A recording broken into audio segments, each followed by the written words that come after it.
Thank you all for being here tonight at the last event of our lecture series. I am Florian Endres, and I'm a PhD student in the Comparative Literature department, and I'm the organizer of this year's departmental lecture series called Universality and its Glitches. Before we start, I do need to thank Valerie Kanka and Fiona Romer for handling many of the logistics in the background. My gratitude also goes to the generous co-sponsors, without which this event would not have been possible. Those include the Department of German, the Humanities Council, the Department of Art and Archaeology, the Center for Collaborative History, as well as the Program in Media and Modernity. A very special thanks goes to Professor Bridget Doherty, who's been the mainspring of bringing tonight's speaker to our campus, especially after an event that was initially scheduled for Media Modernity last semester had unfortunately been intercepted by COVID. I'm very happy that we're not being deprived of having Eric here with us in the flesh, an outstanding scholar and above all, the perfect speaker to conclude our series this year, which in fact had included many thinkers who are tremendously influenced by his work. Though he needs little introduction, I nevertheless want to say a few words. Eric Santner is the Philip and Ida Womberg Professor in Modern Germanic Studies at the University of Chicago. He is the author of several books that explore the boundary zones between philosophy, literature, psychoanalysis, political theory, and religious thought.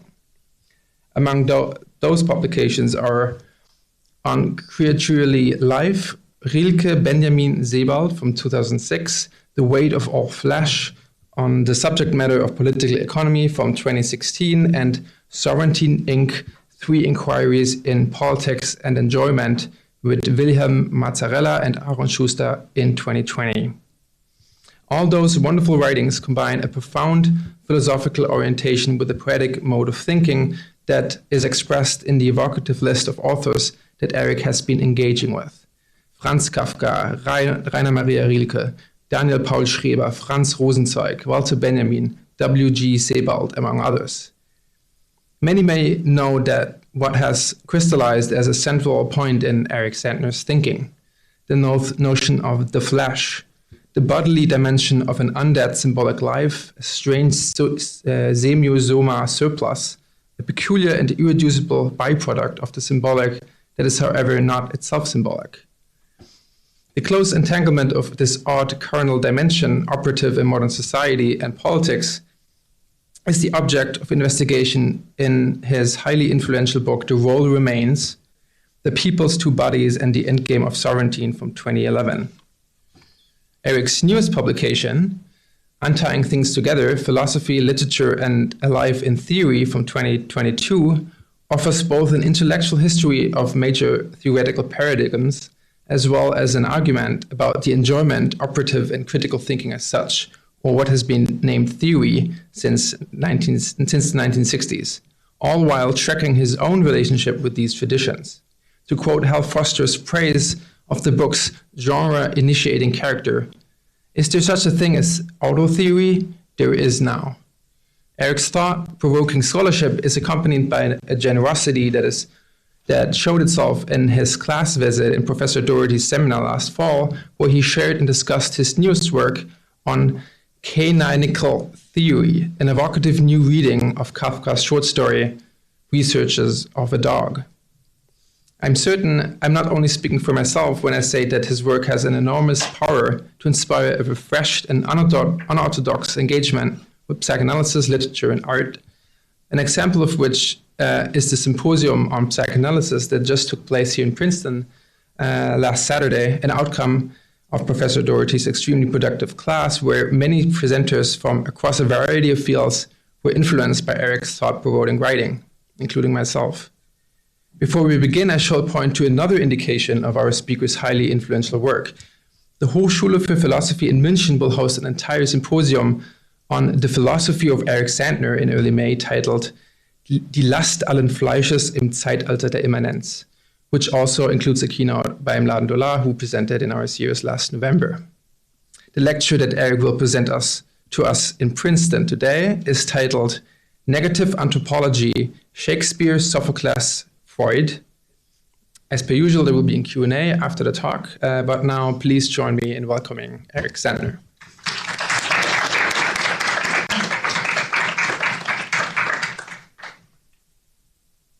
Well, thank you very much, Florian, and thank you, Bridget. And it's also really wonderful to see old friends. I haven't seen in quite a long time. Actually, my first book was my dissertation here in 1984. So I have roots in New Jersey. So I apologize in advance. It's a little bit long, but I'll speak fast. Oh, hi, Claudia. Hi, I didn't see you.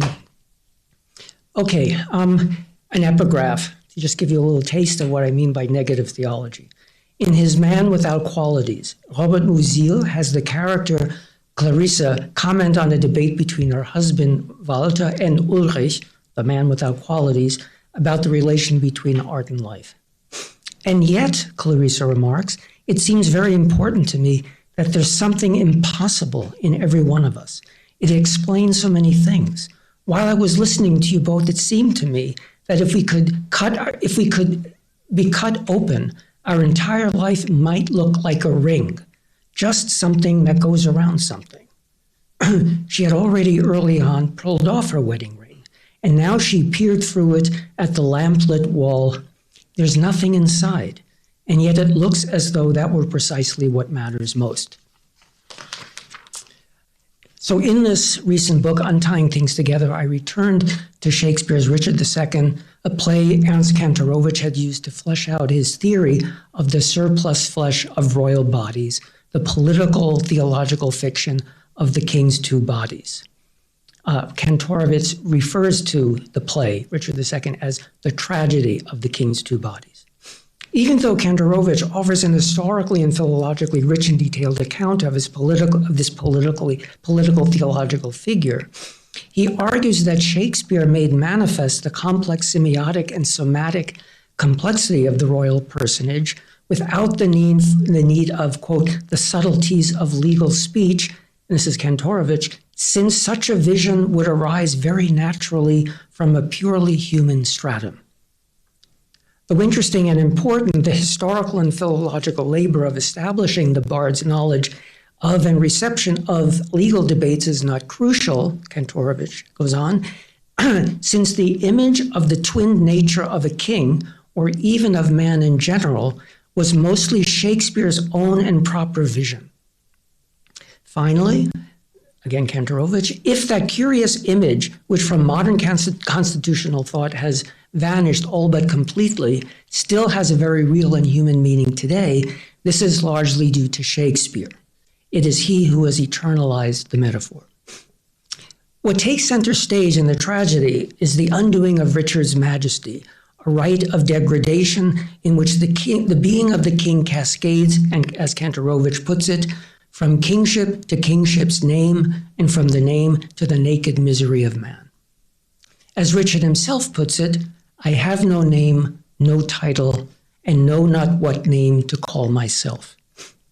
What remains of the royal at the end of this process is not exactly the natural human body left over once all of one's social vestments, one's royal Eigenschaften, qualities, have been stripped away, but something more like the 0 degree of the sublime body that had heretofore lent its weight to Richard's kingship and that would have to be recomposed, newly assimilated to the new royal body as a piece of the real source of his authority.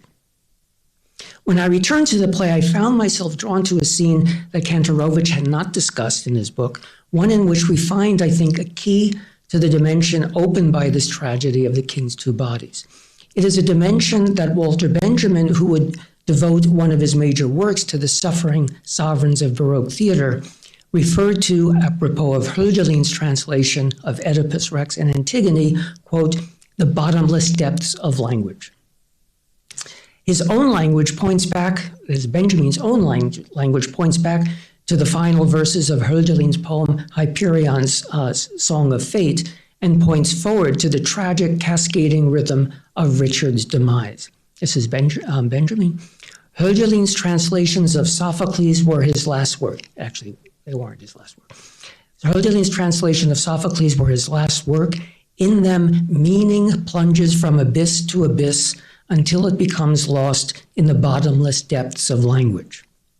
Freud, on his own royal road, referred to this zone as the navel of the dream, the point where it, quote, reaches down into the unknown, into a void of knowledge. At the opening of Act 2, Scene 2, we witness an exchange between the Queen and Bushy, a member of Richard's inner circle. Bushy castigates the Queen for being, quote, too much sad, and her apparent refusal to entertain a cheerful disposition, as she had promised the king who has gone off to Ireland to put down a rebellion. The Queen responds by speaking of a sorrow she acknowledges as being out of proportion to its ostensible occasion, the separation from Richard, a sorrow that would indeed seem to have no determinate content. To please the king, I did promise. To please myself, I cannot do it. Yet I know no cause why I should welcome such a guest as grief, save bidding farewell to so sweet a guest as my sweet Richard. Yet again, methinks some unborn sorrow, ripe in fortune's womb, is coming towards me, and my inward soul with nothing trembles. At something it grieves more than what with parting from my lord the king. More than with parting from my lord the king. Bushy, for his part, offers a complex optical metaphor for the Queen's sorrow that first suggests that the Queen's tears serve as a prism that, quote, divides one thing into many objects, but immediately shifts to another optical phenomenon, that of anamorphosis. Like perspectives, this is Bushy, like perspectives which rightly gazed upon show nothing but confusion, eye to eye distinguish form. So your sweet majesty, looking awry upon your lord's departure, finds shapes of grief more than himself to wail, which, looked at as it is nothing but shadows of what is not. Then, thrice gracious queen, more than your lord's departure, weep not. More is not seen, or if it be, 'tis with false sorrow's eye, which for things true weep things imaginary.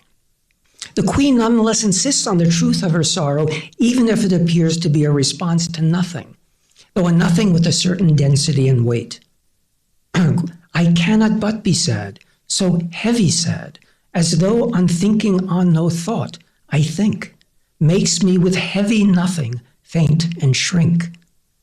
Responding to Bushy's charge that the cause is merely imaginary, a mere conceit, the Queen persists in her insistence on the truth of this nothing, as in some sense less than the nothing of a lack, which, even if only imagined, remains tied to a determinate content.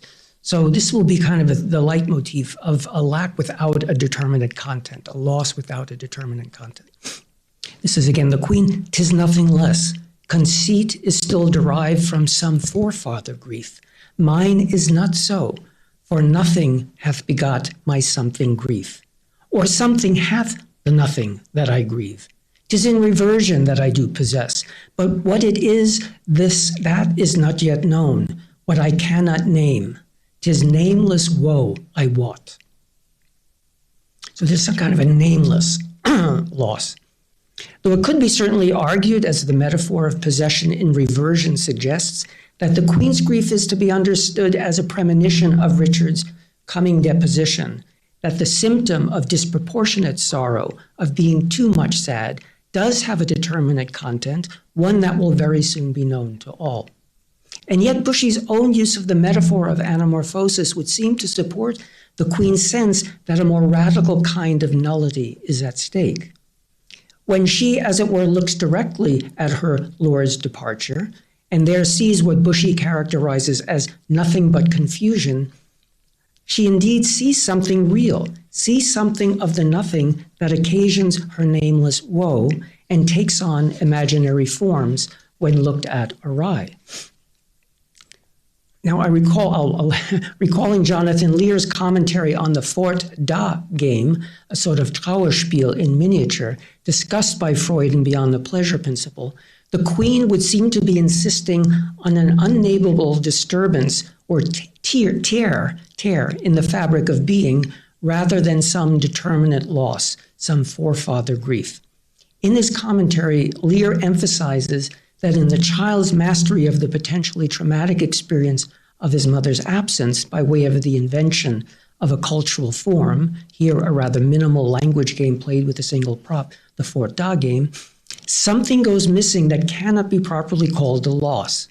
The game is prompted not by a loss, but rather, as Lear puts it, a rip in the fabric of life. One must imagine that beneath the bar of Fort Da, gone here, there loomed a different sort of thought, capital F, a capital thought, an indeterminate loss that calls forth and haunts this inaugural Trauerspiel. Just as in dreams, the dream work must draw on the resources, on the capital of this primally repressed thought to transform a determinate wish into a dream, tragedy, at least here, would seem to draw on the resources of a too much of sadness.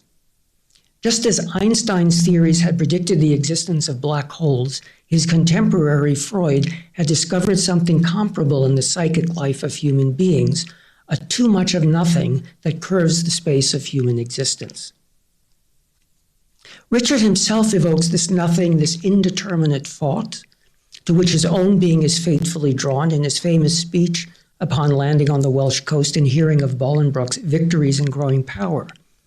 What is at issue here is not simply the precariousness of royal power and authority, its constant exposure to violence, but rather what becomes manifest in and through that violence, namely a void or hollowness paradoxically covered over by one understood as only a provisional, determinate vacancy by the Fort Da of individual sovereigns. For God's sake, let us sit upon the ground and tell sad stories of the death of kings. Some have been deposed, some have been slain in war, some poisoned by their wives, some sleeping killed, all murdered. For within the hollow crown that rounds the mortal temples of a king keeps death his court, and there the antic sits, scoffing his state and grinning at his pomp, allowing him a breath, a little scene to monarchize, be feared and kill with looks, infusing him with self and vain conceit, as if this flesh which walls about our life were brass impregnable, and humored thus comes at the last with a little pin, bores through his castle wall, and farewell king. I think a modern adaptation of the play might replace the phrase to monarchize with to monetize.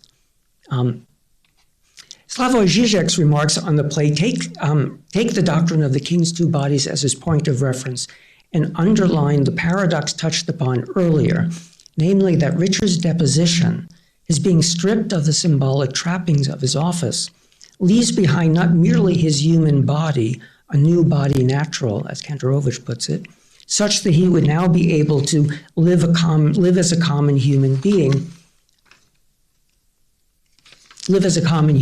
divested of the royal charisma, essentially reiterating the lesson that Hannah Arendt drew from the condition of the stateless, namely that to be reduced to the merely human is to be rendered disturbingly less than human. Žižek argues that, quote, the lesson of the play is that this operation, that is just being divested of the royal charisma, simple and elementary as it appears, is ultimately impossible to perform. What we get after we are stripped of symbolic identifications, demonarchized, is nothing. But once again, this nothing is less than the nothing of a determinate lack or loss. Quote, the death figured in the middle of the crown is not simply death, but the subject himself reduced to the void. Richard's position, when confronted by Henry's demand to resign the crown, basically replies, I know no I to do it. So this reading of the exchange between Bolingbroke, Henry, and Richard at Flint Castle points to an overlapping of a void of some sort, I would call it a void of knowledge, and a surplus of signification. When asked by Bolingbroke whether he is contented to resign the crown, Richard responds, I know no I. for I must nothing be. Therefore, no, for I resign to thee. Now, mark me how I will undo myself. As Zizek emphasizes when heard, the first line, I, no, I, conveys at least three different meanings. A redoubled refusal in which the I functions as exclamation, something like, what I mean is no is what I mean. Simple ambivalence or oscillation, yes, no, yes. And finally, a quasi-philosophical pronouncement concerning the non-existence of the I, or rather its overlapping with the void of knowledge. I know no I. This last reading generates the performative paradox left hanging in the air at the end of the play. An I reduced to nothing is really in no position to transfer royal authority, and since the performative force of his utterance would be null. The more important paradox, however, is that the void named in the third variant is manifest in and as the very multiplication of readings of which it is only one. So what Zizek refers to as the subject reduced to a void, I would like to call the subject's insistence, its status as the insistence of a hollow, and I'm spelling it E-N-C-Y-S-T-A-N-C-E, insistence. So the insistence of a void that is insistent. So somehow we take in a kind of nothing, and that becomes part of, the most intimate, aspects of our lives. It registers, but this insistence of a void registers as an antic excess of signification. We seem to have reached here something like the navel of the dream of royal sovereignty. I'd like now to shift my attention to another tragedy concerning royal remains, one of the works that pushed Hölderlin to the edge of meaning and toward the bottomless depths of language, namely Sophocles' Antigone. To note one obvious point of resonance between the plays, at the end of Antigone, Creon, whose first decision as sovereign of Thebes culminates in the misery that cascades through the play, responds to the news of his wife's suicide with the words, "Take me away quickly, out of sight. I don't even exist. I am no one, nothing." And I'm using throughout Robert Fagel's translations, the wonderful Robert Fagel's. He might just have well said, I know no I. But no doubt the most relevant connection between the two plays is that, like the Queen in Richard II, Antigone emerges as a figure who is too much sad. One might say that the play as a whole concerns the cause and meaning of this too muchness. In the Green Lattimore translation of the play, Creon actually says to Antigone at one point, "There is too much of you." So I'm interested in this, too much of you. I'm proposing that the Queen's too much of sadness and Antigone's more existential too muchness need to be read together as related forms of insistence, ways of incorporating into their being a missing piece, a hollow in the crown of creation. But rather than trying to offer my own reading of the play, something I'm not really equipped to do, I'd like to focus on Alenka Zupancic's recent book on Antigone, one that touches on the concerns that have driven my thinking for a long time. So Alenka Zupancic is one of the, kind of a Ljubljana, the trio of Ljubljana philosophers. In her book, and it just came out, Let Them Rot, Antigone's Parallax, Alenka, she's a friend, so I'm going to just say Alenka, and it's easier than keep on repeating Zupancic. Alenka compellingly argues that one can only really grasp what is at stake in so-called Oedipal desire by exploring the tensions and contradictions that become manifest in Antigone, in what she ultimately elaborates as antigonal desire. The word manifest is meant to recall Nietzsche's reflections on tragedy as an Apollinian image staged in response to the shudder of Dionysian jouissance, and of course Freud's theory of the manifest content of dreams as a distorted representation not only of so-called latent dream thoughts, but also and more fundamentally as a response to and recoil from a limit, from an unnameable and so indeterminate loss constitutive of human being, as a kind of a void of knowledge. As noted, this point of repulsion concerns what Freud referred to as the navel of the dream. So this is the famous passage from the Interpretation of Dreams. There is often a passage in even the most thoroughgoingly interpreted dream which has to be left obscure. This is because we become aware during the work of interpretation that at that point there is a tangle of dream thoughts which cannot be unraveled and which, moreover, adds nothing to our knowledge of the content of the dream. This is the dream's navel, the spot where it reaches down into the unknown. Die Stelle, an der dem Unerkannten aufsitzt. The dream thoughts to which we are led by interpretation cannot, from the nature of things, have any definite endings. They are bound to branch out in every direction into the intricate network of our world of thought. It is at some point where this meshwork is particularly close that the dream wish grows up like a mushroom out of its mycelium.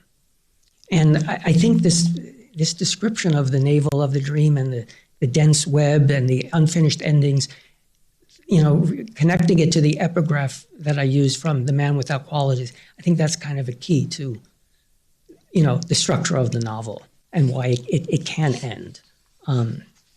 Because in various ways, it's a complex insistence of a void. Alenka brings us into the neighborhood of this zero level of knowledge, of the navel of the dream elaborated in the Oedipus trilogy, the point at which the singularity of this most dysfunctional of families appears to provide an oniric allegory of anthropogenesis, of something like the birth trauma of culture, or at the very least of a certain form of civilization. Among the reasons the play continues to resonate so strongly across the centuries is that this trauma is in some sense never quite over, or rather that it happens over and over, meaning that ontogenesis repeats phylogenesis along with its impasses and glitches. I had to get that word in. One might recall here Emil Durkheim's characterization of his own investigations into the origins of religion. Quote, "Like every other human institution, religion begins nowhere. The problem I pose is altogether different. I would like to find a means of discerning the ever-present causes on which the most basic forms of religious thought and practice depend." So the origin of religions for Durkheim is the ever-present causes. Alenka's book goes a long way in helping us to understand why Antigone happens over and over. The investigation concerns what Lacan posited as the source of the unique value that Polynices had for Antigone, as he says, without reference to any content. As a kind of man without qualities, Polynices' rotting corpse acquires for Lacan anthropogenetic significance, comes to occupy a locus of existential natality. It embodies, as Lacan puts it, the limit or the ex nihilo to which Antigone is attached. It is nothing more than the break that the very presence of language inaugurates in the life of man. So the problem is what gives Polynices his surplus value for Antigone.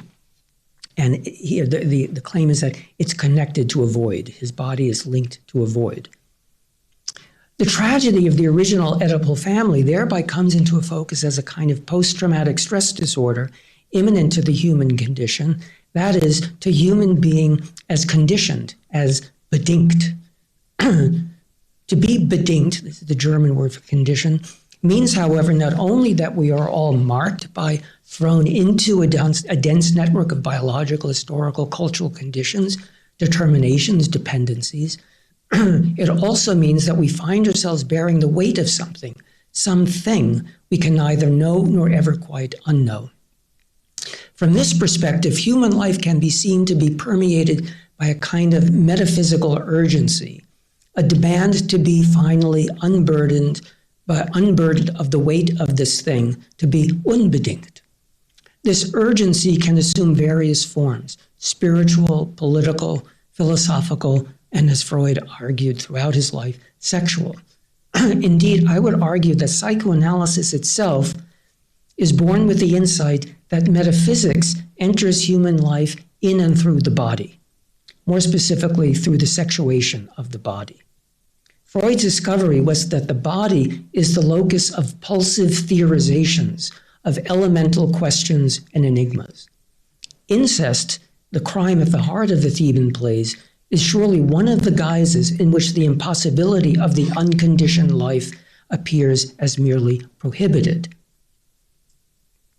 To put it crudely, and I mean really crudely, what Freud theorized as the erogenous zones and their specific partial drives in objects might be characterized, and okay, this is one of my, I like this pun, but it's not, it's crude.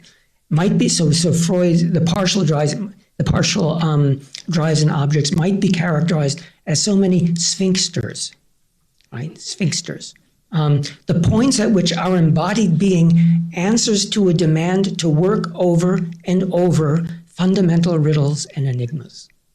Our bodies are, as it were, riddled with riddles, ever awake, perhaps especially when we dream, to what can seem to be an unending demand for an impossible hermeneutic labor that nonetheless brings with it a peculiar sort of enjoyment, one in some sense cut off from the pleasure principle. And here I'm thinking of Stanley Korngold, who located the peculiar jouissance of Kafka's work in the commentator's despair. And if you want to see, I mean, if you know Stanley, that's it. His body, his face, his smile, his being is that. In one way or another, at the core of our being, we are ceaselessly engaged in the work of unriddling our bodies, work that, when conducted under conditions of sleep, Freud called dream work. What Freud called the nirvana principle in his struggles with the notion of the death drive points to the fantasy of being fully unriddled, of finding the last word, the word to end all words. And Freud, of course, developed his notion of the death drive in the aftermath of the war, to end all wars. In the final chapter of her book, Alenka cites a passage from Lacan's 17th seminar that goes to the heart of the matter. Lacan, of course, is himself, even here, in talking about enigmas, the ultimate riddler, the ultimate producer of enigmatic utterances.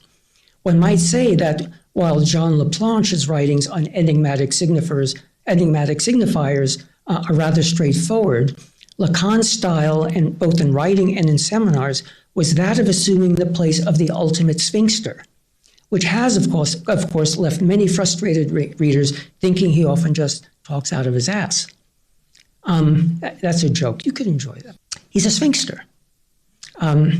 Before turning to the crucial passage, I just want to add one more pun or puncept, something between a pun and a concept, that might shed light on Freud's crucial therapeutic insight developed at least in part by way of an engagement with the Theban plays, namely that human life always includes the possibility of asphyxiation, in which the impact of enigmatic signifiers can leave aspects of our lives deprived of social oxygen and thereby rendered unconscious. The talking cure becomes then a kind of mouth-to-mouth or mouth-to-ear-to-mouth resuscitation of those oxygen-deprived bits of our lives. Okay, but now to this crucial passage by Lacan that Alenka puts at the center of her reading.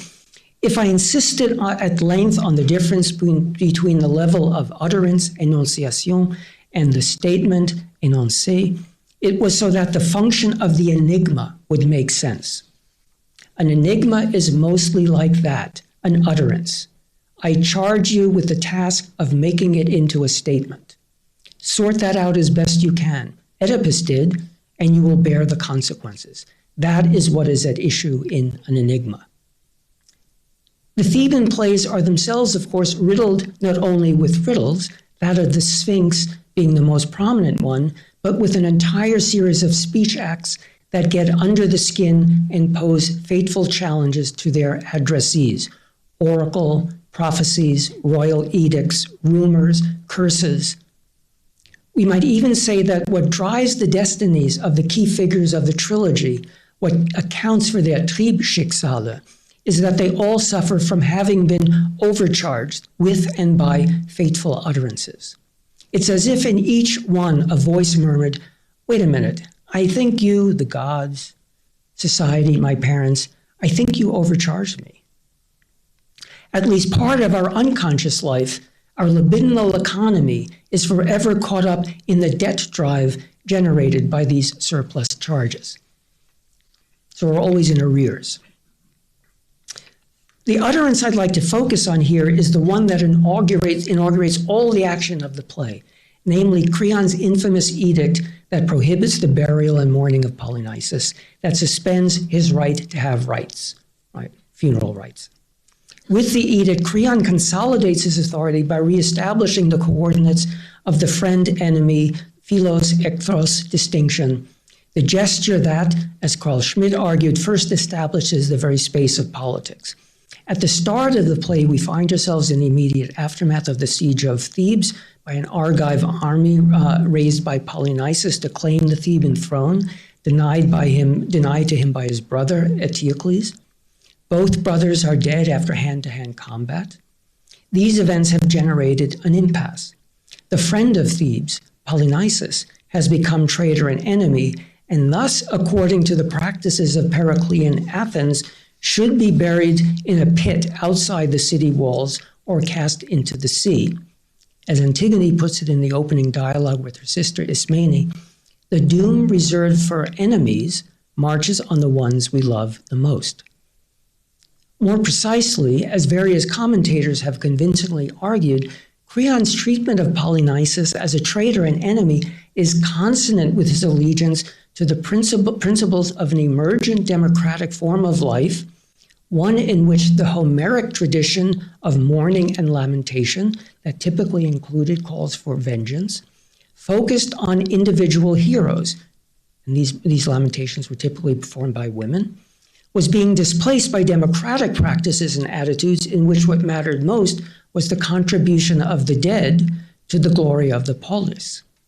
The new stance regarding the right to enjoy rites of mourning, in which wailing women came to be displaced by male orators, informs Pericles' funeral oration as reported by Thucydides a decade after the first performance of Antigone. In the more familiar terms of the play, the struggle between Creon and Antigone over the friend-enemy distinction concerns the shift whereby citizenship in the polis and the positive laws that frame it comes to trump kinship and the unwritten laws that regulate it as the key to drawing that line, friend-enemy.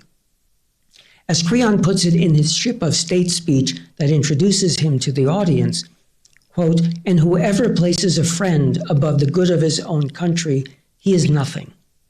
And shortly after, "Only while she," the country, our country, "voyages on true course, can we establish friendships truer than blood." Now, what proves to be decisive for the tragedy is the surplus violence, the excess staining Creon's refusal to allow for the burial or mourning of Polynices. His decision not simply to bury Polynices outside the city walls and in Oedipus at Colonus, this is part of the offer Creon makes to bring Oedipus back to Thebes. He said, "We want you back in Thebes. You'll be a blessing to Thebes, but you have to be buried outside the city walls." So his decision not simply to bury Polynices, but to let his body rot in the open, a decision that will contribute to his undoing when birds drop bits of Polynices' putrescent flesh all over the city. So this backfired, and this is reported by Tiresias in the dialogue between Creon and Tiresias. To refer to Carl Schmitt once more, to establish the new order in which, among other things, the new modes of mourning would find their legitimacy, Creon feels compelled to capture Polynices in the extra-legal zone of a state of exception. Antigone, and again, this is in Fegel's translation, Antigone calls it an emergency decree, and in another place, martial law. Bonnie Honig has argued that when placed in the context of the historical shift in the ideology of grief, the play can be seen to concern, quote, the substitution of logos in Periclean democracy for the beauteous bodies of Homeric epic. The question then becomes what work Polynices's rotting body performs in facilitating that substitution, a substitution that authorizes the substitutability, establishes the replaceability of one citizen body for another when it comes to the defense of the state, the protection of one's true friends against enemies. When forms of life undergo major transformations, it is as if the human life form must be reborn, its flesh recomposed. In Antigone, that rebirth, along with its labor pains, gathers around Polynices's rotting remains. As Alenka argues, Creon's edict prohibiting the burial and mourning of Polynices creates within the jurisdiction of the polis an extra-legal, extraterritorial zone in which the dead can't fully die and the living can't fully live. In his confrontation with Creon, Tiresias essentially accuses the king of the paradoxical act of undeadening both the living and the dead. Quote, this is Tiresias, "You have thrust to the world below a child sprung from the world above, ruthlessly lodged a living soul within the grave. Then you've robbed the gods below the earth, keeping a dead body here in the bright air, unburied, unsung, unhallowed by the rites." Alenka argues that understanding Antigone's stance with respect to Polynices as a singular instance of rot requires that one unpack the topic of incest in the Theban plays. For Alenka, Polynices, son and brother to Oedipus, embodies a remnant of the ultimate stakes in the incest that stains the family, a paradoxical refusal to succeed, to be subject to the law of succession, of the succession of generations, to be temporally conditioned, bedingt. Once again, the incest taboo allows us to imagine that the incestuous thing is only prohibited rather than impossible, is only fought, small f, rather than fought, uppercase, fought. But already in the political field, and now I'm coming to the conclusion, but already in the political field in which the tragedy plays out, another aspect comes into view with respect to the difficult question as to why, in her famous autoelegiac dirge, Antigone expresses an apparent willingness to let other ostensibly replaceable family members lie exposed and rotting. Remember, Alenka's book is called Let Them Rot, but singles out her brother as worthy of burial, seemingly solely on the basis of his irreplaceability. So this is one of the, this part of the play was so disturbing that a number of readers, including Goethe, thought it was a later interpolation, that this couldn't have been part of Sophocles' original. When Antigone says, you could let my husband, my child, I would let them rot, but not my brother. As she puts it, but mother and father both lost in the halls of death, no brother could ever spring to light again. So only one. So a kind of singularity. The unwritten law concerning the right to have burial rites, to which she had earlier appealed over against Creon's edict, seemed to apply to all of one's kin, or even, as some have argued, universally to all human beings, as the seal of their dignity, their grievability, as Judith Butler puts it. In fact, Antigone says in one confrontation with Creon, death longs for the same rights for all, seemingly a democratic principle. But she also said, it can't be the unwritten laws of the family, because she says, I let my kids rot. I let my husband rot, because there could be another one. So in her dirge, this unwritten law that seems to concern everyone, comes to be singularized, specified as applying to a single case. Now, surely a good part of what endows Polynices with a kind of surplus value for Antigone, what makes her too much sad with regard to Polynices, derives from Creon's own attempt to appropriate his rotting flesh as the foundation, his rotting flesh as part of the foundation of his own sovereignty. Creon's excessive execution of the law in treating Polynices as a traitor and enemy, he would have been within the norms to bury him outside, outside the city walls, but not to leave him rotting. Creon's excessive execution of the law concerns, as Alenka puts it, quote, the exploitation of a corpse as a symbolic stake. So the undeadening of Polynices serves as a kind of what I would call a primitive accumulation of political capital. Right? To really establish his authority, he needs an accumulation, a primitive accumulation of primitive capital. Alenka fleshes out the paradox of this gesture by characterizing Creon as a last cannibal. That is, the one who ate the last one, to clear the space for a society of non-cannibals. So there's this joke, there are no more cannibals, I ate the last one. As she puts it, Creon stages the feast of eating the last cannibal and invites everyone to his decaying body. Antigone's response could thus be understood as saying, not with my brother you don't.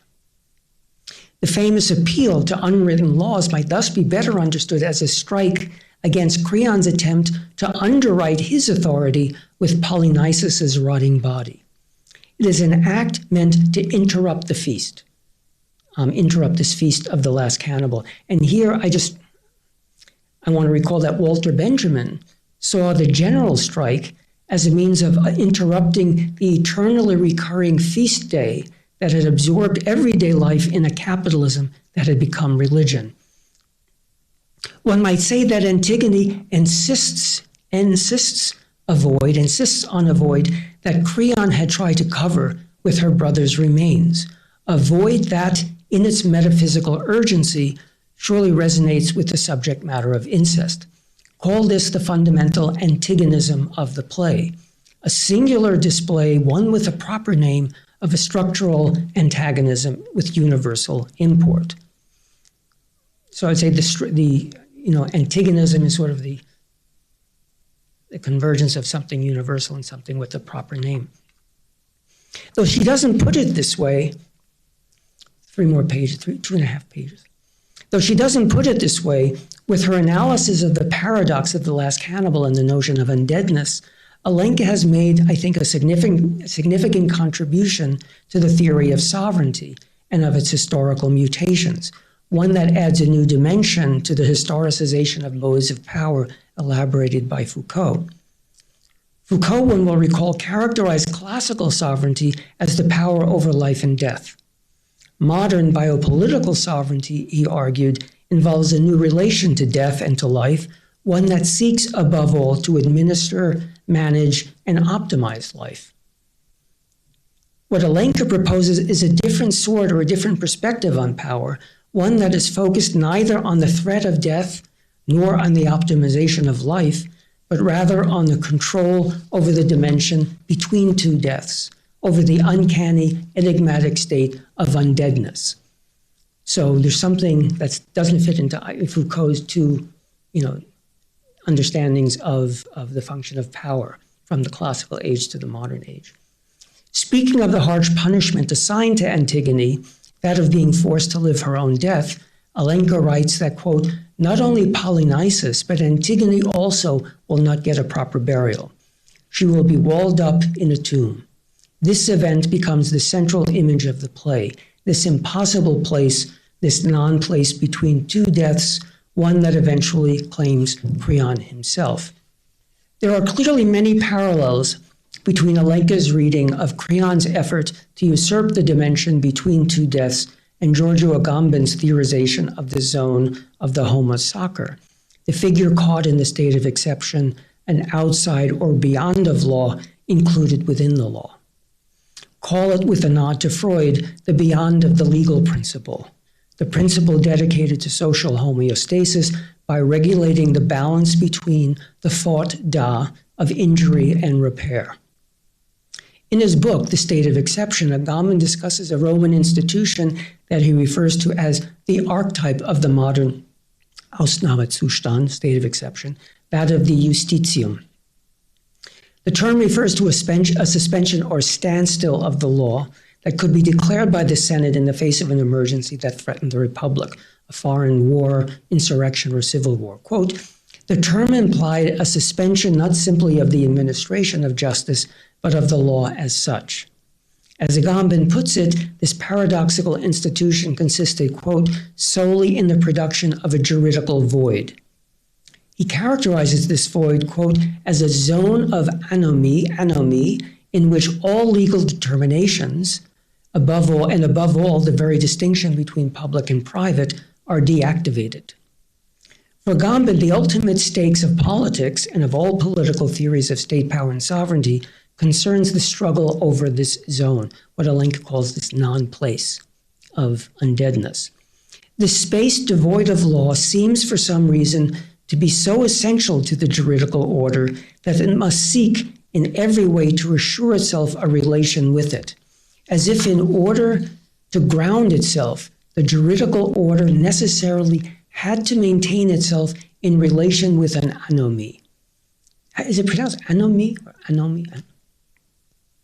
As he continues, quote, the juridical void at issue in the state of exception seems absolutely unthinkable for the law, and yet this unthinkable thing nevertheless has a decisive strategic relevance for the juridical order and must not be allowed to slip away at any cost.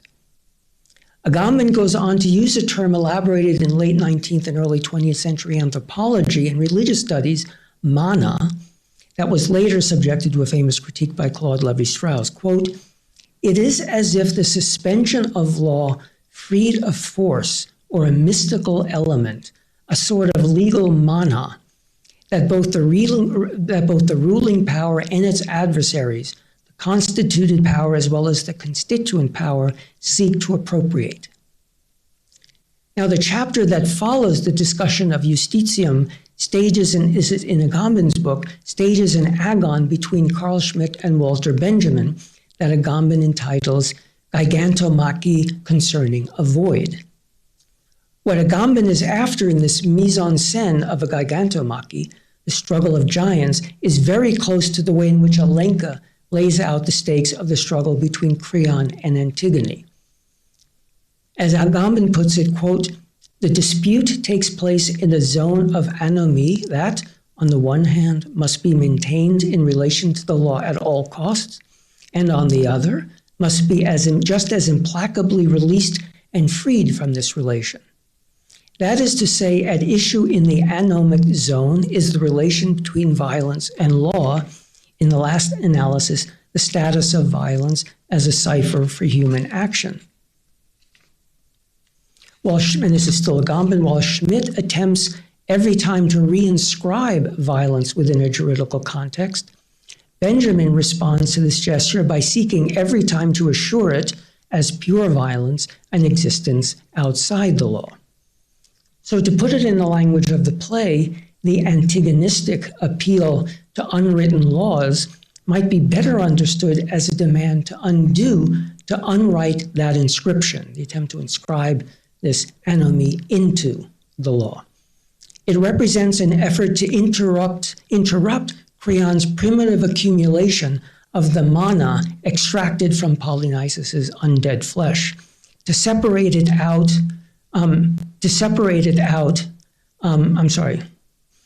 So Antigone's gesture represents an effort to interrupt Creon's primitive accumulation of mana extracted from Polynices' undead flesh, to separate it out and instead to insist on a void, insist on this anomie. As I've noted, Antigone refers to Creon's edict as an emergency decree. Her refusal to obey it thereby assumes its own peculiar status that in her opening dialogue with Ismene, she characterizes as an outrage sacred to the gods. We might see this as an example of what Benjamin called, in opposition to the mythic violence of last cannibals like Creon, divine violence, göttliche Gewalt, and what Agamben refers to here as pure violence.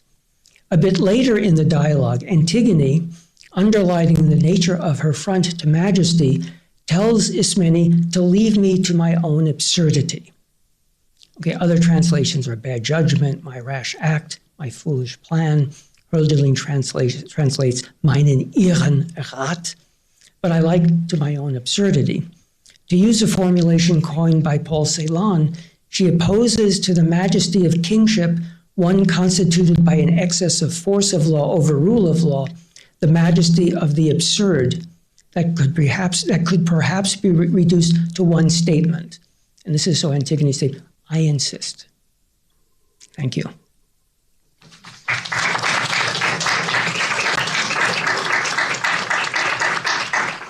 It's a problem when you're writing something about too muchness, you do too much and you put in too much. So I understand this was very much, too much and dense. And so, so there are different strands, because I am trying to approach a kind of navel of the dream. So there are multiple strands which you should feel free to pull on. You don't have to ask some question about the universe. What did the whole thing come down?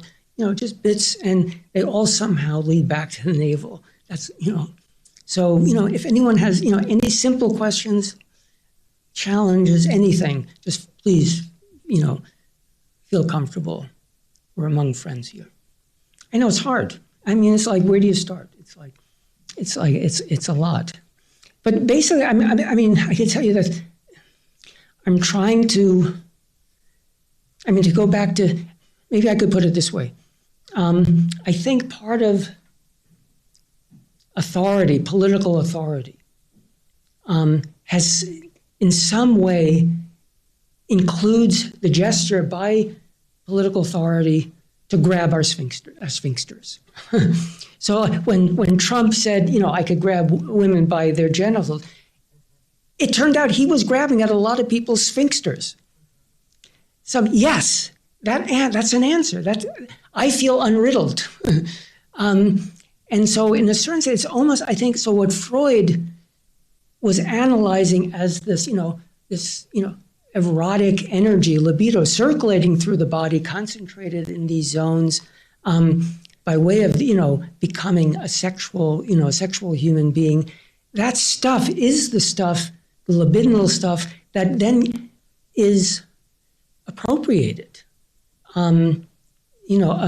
assimilated to institutions that help us feel or allow us to feel attached to them, libidinally attached to them.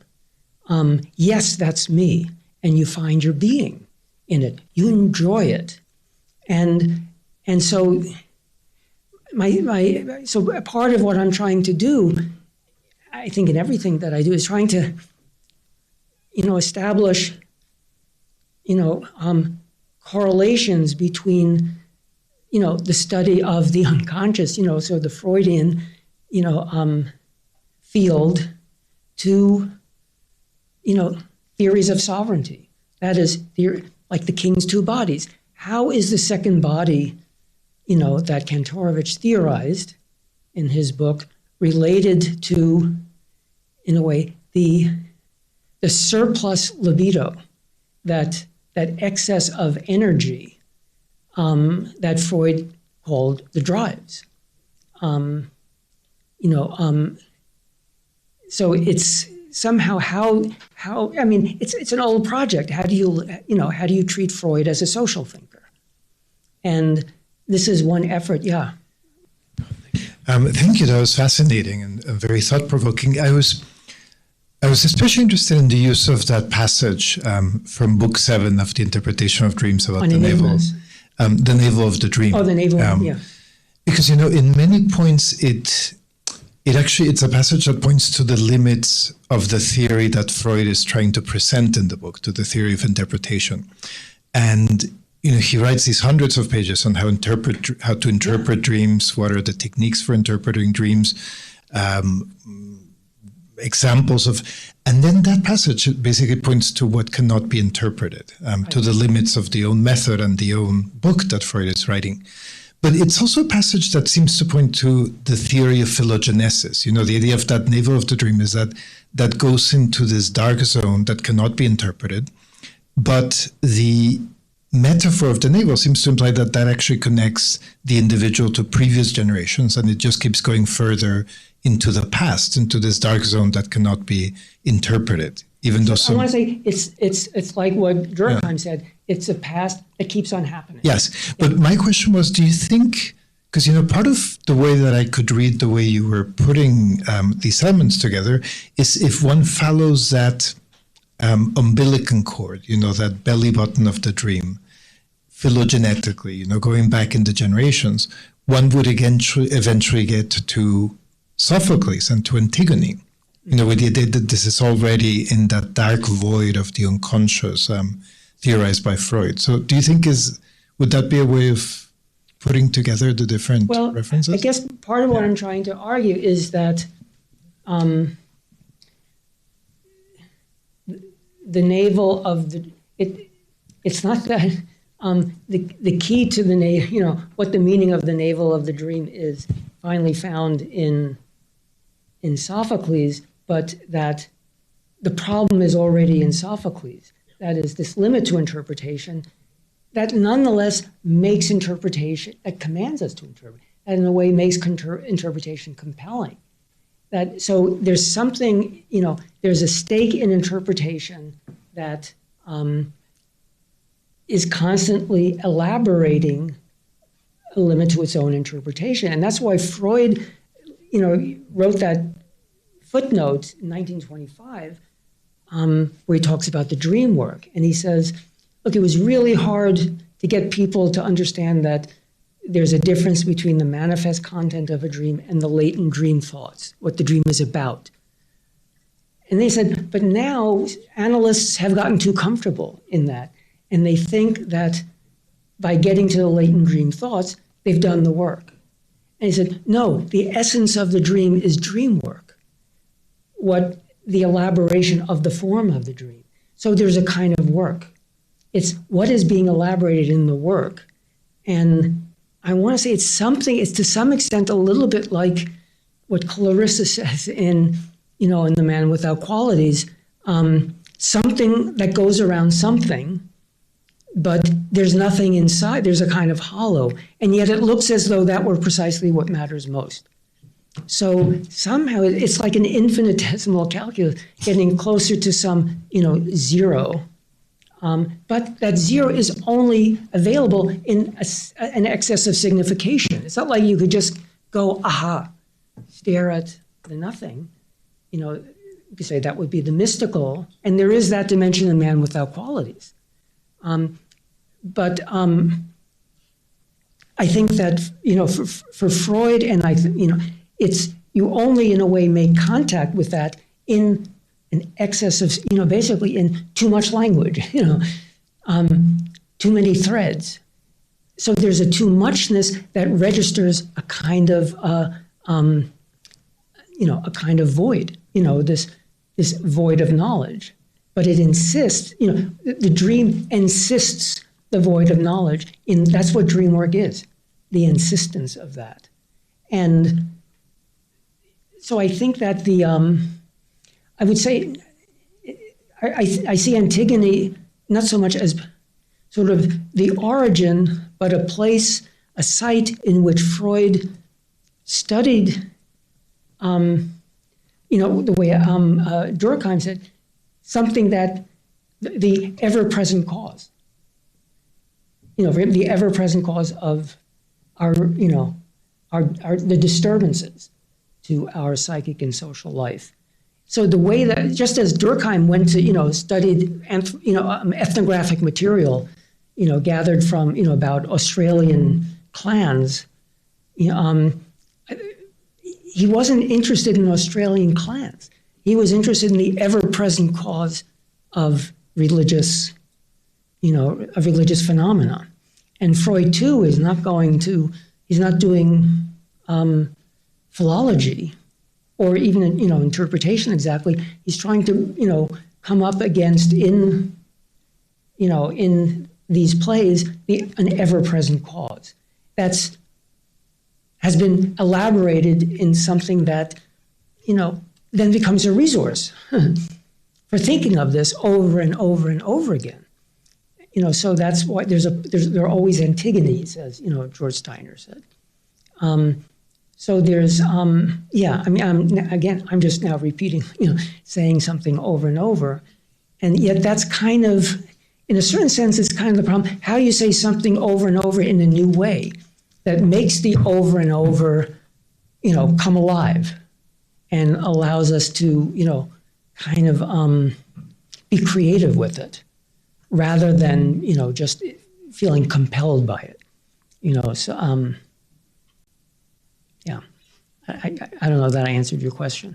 Okay, sorry. Thanks, Eric. I have just a couple of rather simple-minded questions, given the richness of the talk. I was just sort of curious, like in the Antigone reading, what do you make? It has been a while since I read the play, of her own desire to be buried alive with Haimon.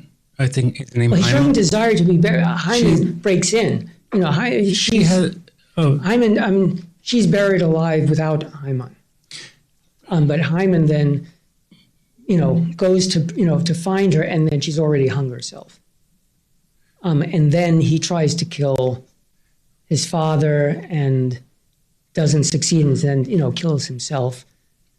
Right? Isn't there? Sorry, this. Embarrassing, but I remember that there's some sort of major speech where she says that in some level she's willing to forego, her bridal chamber. Yes. Exactly, her bridal chamber will be the tomb, and that so on some level the what's motivating her is also the willingness to assume this state of what you called undead. Right. Yeah, something. Yeah, I think that. Yeah, I would have to look at that, but yes. In this dirge, she's, to herself, she's mourning her life, the life she will not have, and listing the things she will not have. And yeah, so yes, she is, in a way, embracing her, affirming this fate. Right. And so I was sort of curious what you make of the fact that, like, it's not just with respect to Polynices Yeah, well, I think that I think that's why Alenka says it's sort of the central image of the play. That is, it's like, and that's what Tiresias says in this. You've buried someone who's alive, and you haven't buried someone who's dead.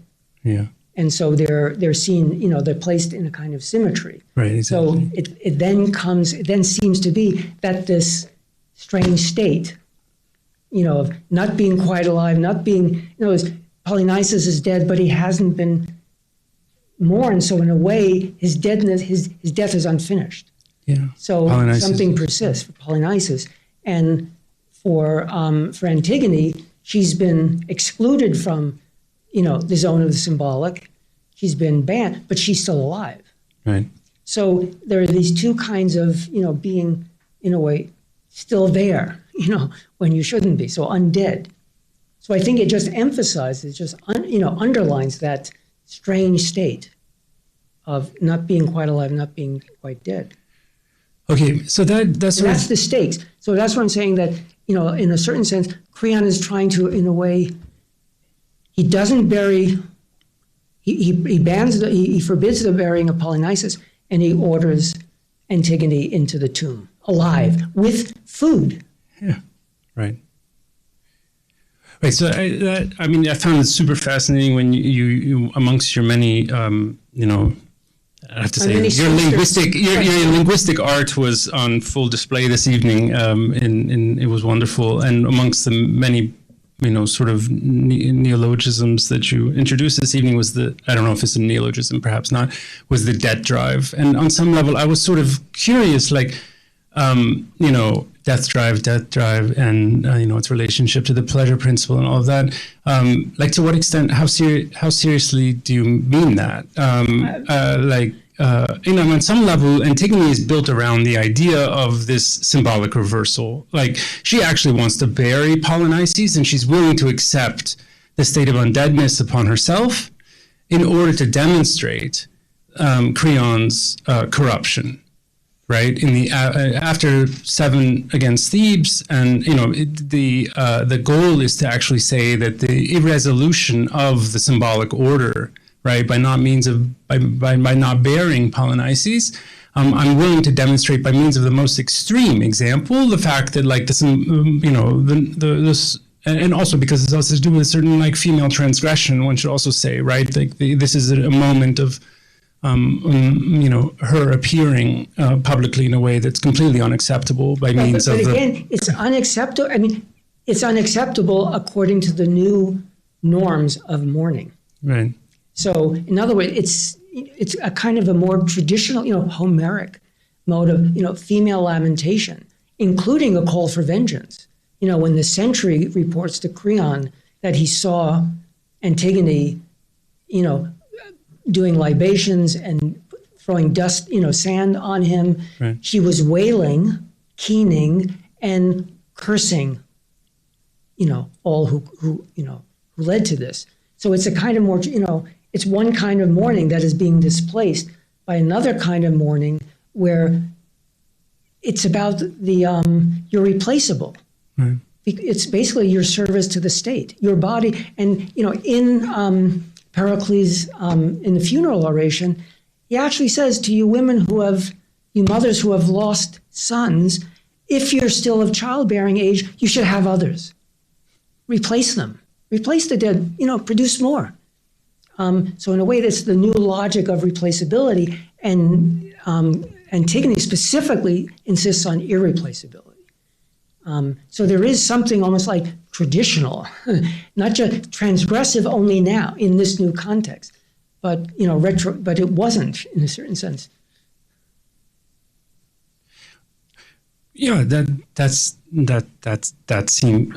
Thank you. That's really helpful. I was curious. Do you think that Sophocles really buys into the debt drive? I was just sort of curious, with respect to the ordering. I'm completely convinced by what you're saying. I was just sort of curious, given the structure of the Antigone drama, the way that it plays out feeds into your. Your argument, but in a certain way, it seems to me that the play is also arguing that if things had gone off rightly, the symbolic order would have been resolved, right? And that exactly. Everything, yeah. And so I'm sort of curious, since you introduced, neologistically right. this other drive, to what extent you actually think that it's present within the Sophoclean orchestration of the story, this Antigonism. Is that how? To what extent do you think that's? Well, I guess first of all, I did come up with that.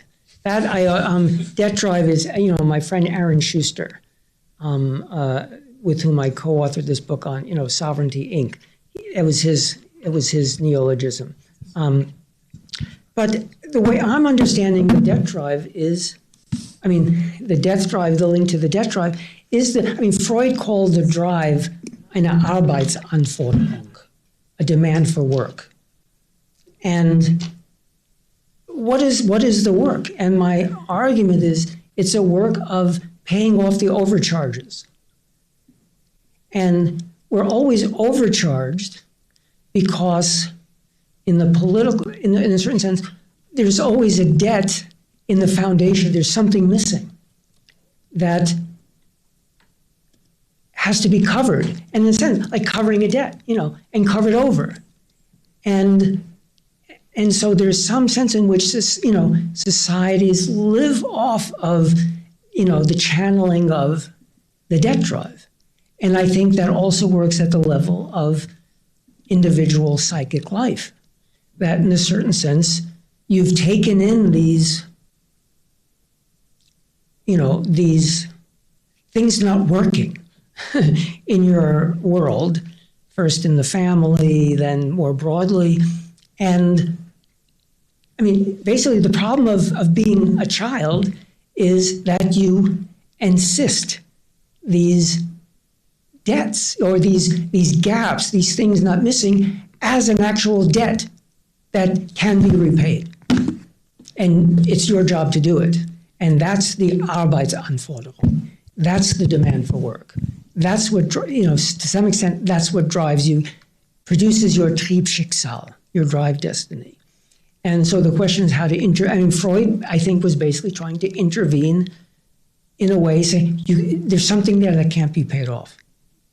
That is, there's an indeterminate missing, an indeterminate lack that no one that hasn't been caused. There's no culpability.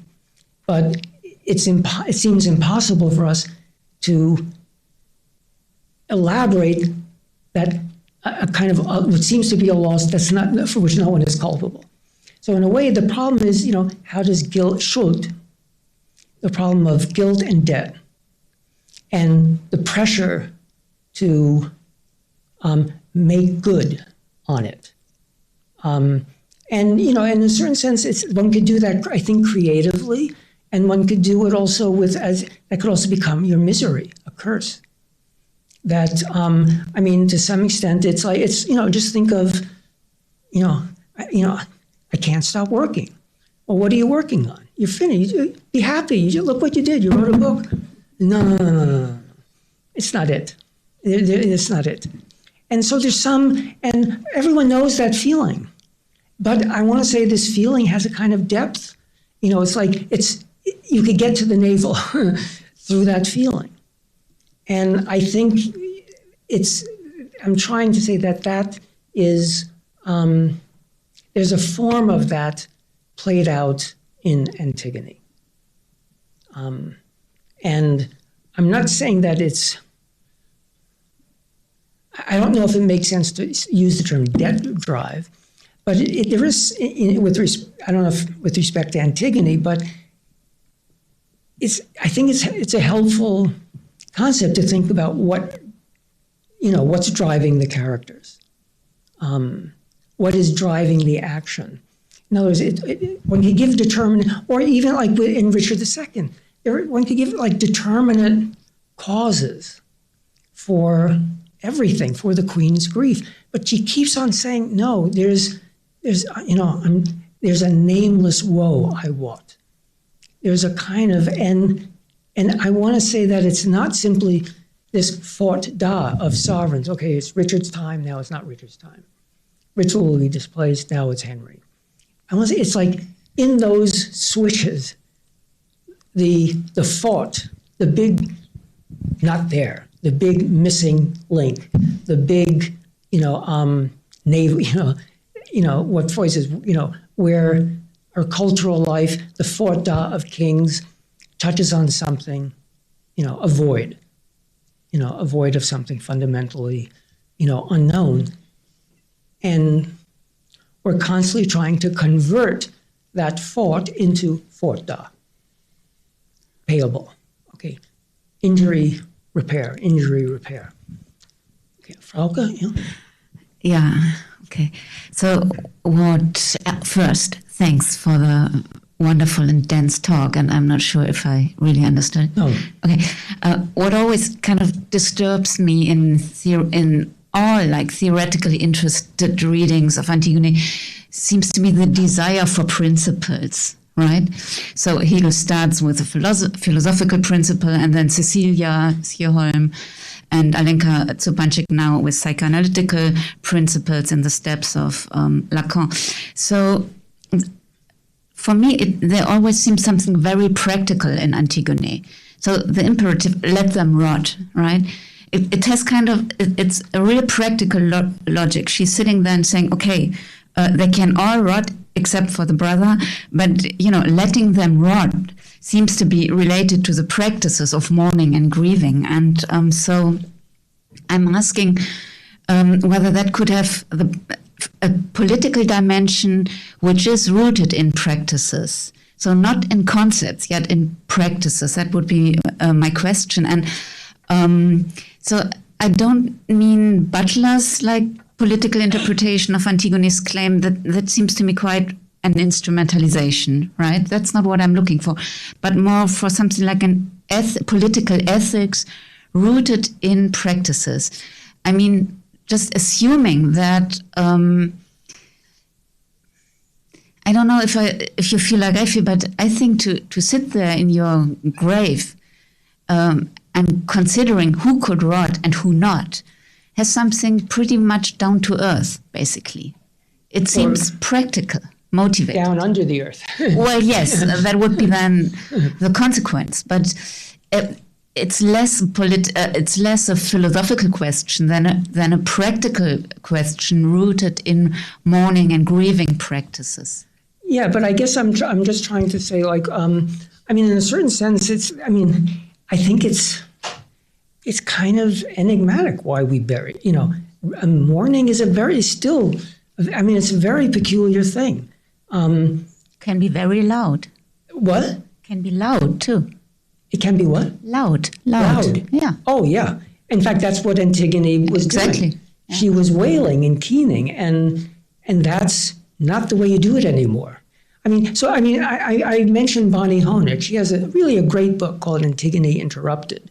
She's a political theorist at Brown. And a good part of her argument is, and there's a lot of philology, she quotes a zillion classicists, that there's this, a new ideology of grief and new practices. And it does involve displacing women grievers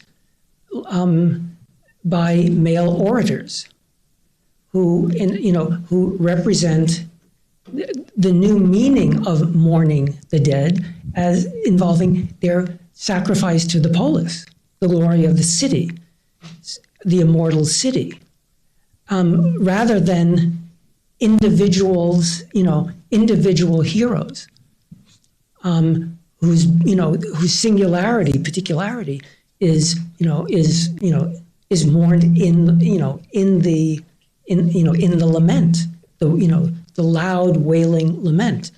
But there's still this problem, regarding principles, there is this problem in the play. The play creates this problem, unwritten laws, basically for everyone. All should be deserve rights. Versus, just the family. It seems to be about family versus the state versus the city. But then she has all. And then in the later speech, the dirge, to herself, the elegy for herself, she says, I would have let my brother, my kids and my husband rot. Now, that means she's ignoring the unwritten laws. There's something new there, another dimension that has to do with Polynices, his singularity. And then the question is, it's not simply she liked Polynices a lot. I think it's not that.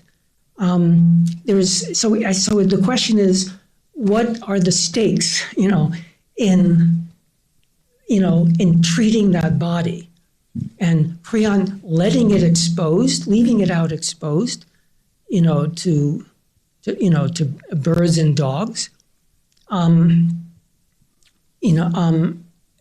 versus, there's something big at issue, and if you want to call it, I don't know if you want to call it a principle, but I want to call it, a gigantomachy over a void. That is, there's, in a way, for Creon, it has to do with a void at the foundation of the city's legitimacy that has to be now covered, a gap, that has to be covered over, but also paid off in a certain sense with this surplus flesh of Polynices, and Antigone saying, no, you're not going to use my brother for that. Expose the void, in a certain sense. I think that's maybe, maybe a strong misreading, but I'm trying to say that she's insisting on exposing something in the desire to leave Polynices exposed. And in a way, she's saying there is no foundation to your law, and to your sovereignty, and you're not going to use my brother to underwrite. I'm unwriting, so it's unwriting that. Now the question then is, how does that relate to incest? The problem of incest that's so central to the trilogy. And I think incest too is somehow there's also there some fantasy of some completion, some full plenitude, some no more gaps, no more voids. And I think that's also the case, in The Man Without Qualities, in sibling incest, where it's not about intergenerational. So there's something about incest, and there's something about the foundation of the city. And I don't think Alenka succeeds in her book in making clear how she understands the correlations between, why incest is so central to the trilogy, why it's crucial that Antigone is also Oedipus's brother, and why it's the stakes of Antigone is, involve the establishment of political legitimacy and authority through the undeadening of Polynices. That is to somehow also shore up something. So in a way, there are two ways of shoring up something. But I still find it extremely difficult to keep in my head these two aspects and their relations. Very fleeting for me. And I think it's very fleeting in Alenka's book. I don't think she actually succeeds. But she keeps on saying they're connected. Eric, we have a few more questions. How is it? Yeah. Yeah, thank you. I'm always, one of the questions I always come back to when I think about Antigone is what's the deal with Ismene? And, is the difference between Antigone... It's like a Seinfeld. What's the deal with Ismene? Yeah, no, exactly. And also, in this case, I guess, given your reading, is the difference between Antigone and Ismene, in your mind, one of, two different personality types, one who just says, okay, new law, cool, let's do it this way, and then Antigone, she just happens to be this, particular rabble rouser, she just can't handle it, and so then what we get in the play is, a kind of dramatization of, two different kind of temperaments with regard to the imposition of this new regime, that then later becomes read as a kind of, like a kind of substantialization or a personalization of this like structural principle of the lack in sovereignty. And I guess so. It's sort of a question about Ismene, and then maybe also a question about like method of what it means for you to be reading this sovereignty structure out of a play with characters. Yeah, that's it. I think Ismene is a problem. I don't account for Ismene in this reading, and so it's a weak spot in the presentation. But at least at the very beginning, Ismene then comes over wants to be part of, and Antigone says, no.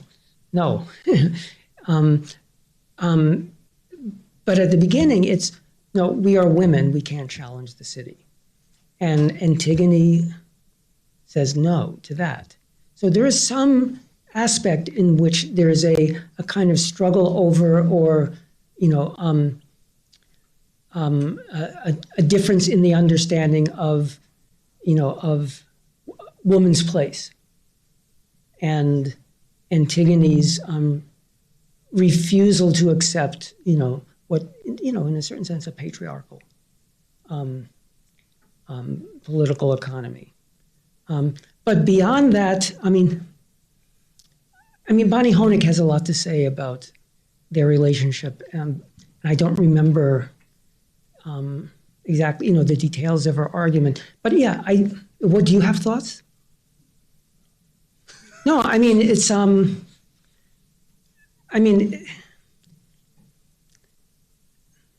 think there's even a curious, it's even a little confusing when in the David Green Richard Lattimore translation, where Creon says, there's too much of you. It's not exactly clear if he's addressing Antigone or Ismene. I like to think he's, it works for me that the too much is, Antigone, but I think it's ambiguous because some translators translate it, make it sound like he's addressing enough, because she's talking to him about Haman. You're not going to ruin this marriage. They love each other. And he says, enough talk about marriage. Green Lattimore, there's too much of you. Enough of husbands, something like that. So Ismene, and it's beyond my,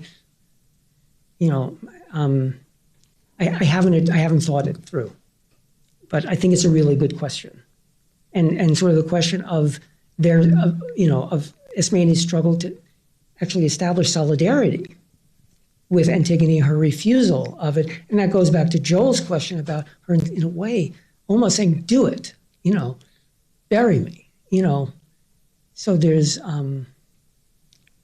yeah. Hi, my question's about the metaphor that you've insisted on, void, and as you said earlier, to abyss, sort of Abgrund.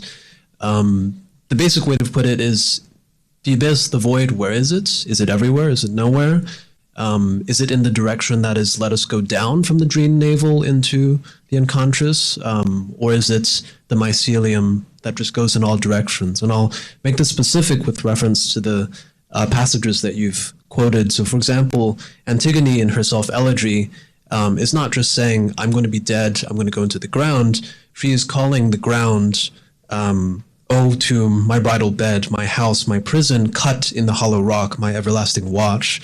She's turning ground into a kind of dwelling or architecture, even though that should be a kind of paradox, of course, because ground is sort of to erase her from this. And similarly, Richard says that, right, our lands, our lives, and all our Bolingbrookes, sort of like Creon appropriating everything, and nothing we can call our own but death, and that small model of the barren earth, which serves as paste and cover to our bones. For God's sake, let us sit upon the ground and tell sad stories of the death of kings. And then follows the passage that you read. But the interesting thing here is that in both the Sophocles and the Shakespeare, the void, the death, the sort of buried life that is undead, no life, is also specifically a ground that is turned into somewhere where, in the case of Sophocles, it's actually a house that you can dwell in. And in the case of Shakespeare, it's somewhere that gives you a platform, literally a stage, where the actor sits down on the stage where you can speak, even though you're going to be dead. And then that flips, in the case of Sophocles, the city; in the case of Shakespeare, the hollow crown that rounds the mortal temples of a king, which is like castle walls that can be borne through. I hope this wasn't too much of a comment rather than question, but I wonder if you could, where you would take sides between sort of the void as a ground or architecture or the like. Thank you. Yeah, thank you. I don't want to just, free associate. I don't have a exactly an answer, but I think it does go back to. It's actually, Freud says, this is that point, the navel of the dream. Let me just find. This is the dream's navel, the spot where it reaches down into the unknown. And in the German, it's die Stelle, an der dem Unerkannten aufsitzt. Sits on it. So there's some way in which it is about, dwelling, but there's a difference between dwelling as covering over and dwelling that is insistent of, in a way, the not fully working. In a way, the not fully, the precariousness, the fragility of its working, of its, being a stage or being a ground. And so it's, I think in a certain sense, like these these plays, these passages that I read, the elements from Freud, from Benjamin, that, these sort of grab bag that I tend to do. I think they're meant to, in a certain sense, show the tension between this Aufsitzen, having a place that is in relation to a non-place. And I don't know if I wouldn't use, I don't know that the language of architecture is helpful. I mean, it doesn't resonate with me exactly. But so I think it's, I don't like reading late Heidegger, but there's something, about what he calls Wohnen, that is in relation to, Verborgenheit, to something withdrawn from accessibility to human life, but it's that withdrawing that insists, that makes us human. There was another epigraph I had, which I didn't use. It's a Friedrich Holländer song from the Weimar period, a cabaret song. And the song is, it's Zieh dich aus, Petronelle. Get undressed, Petronelle. And it's, okay, I'm going to sing it. Und begleitet dich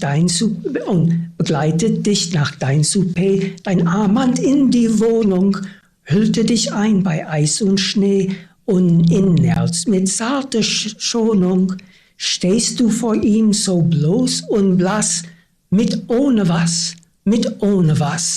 spricht zu dir, Kokettchen, vor deinem weißen Bettchen, zieh dich aus, Petronelle, zieh dich aus. So this phrase, you stand there before him, mit ohne was. You're without something. So it's not like you're simply without something. You're mit ohne was. So it's this paradox of being endowed with an ohne, and in a certain sense, it relates to that way of where part of our being is insistent. That is, with respect to this ohne was. It's it's something we live with. And I think our social, political, cultural institutions are all, in a way, my work is all about trying to find out where this ohne was, how this mit ohne was, this without something, is in a certain sense functioning in a certain sense as a driving force of the whole edifice. Which doesn't, okay. So Thank you. Yeah. I think that was the song was a perfect ending for the series and your talk. I can do an encore. I would love to.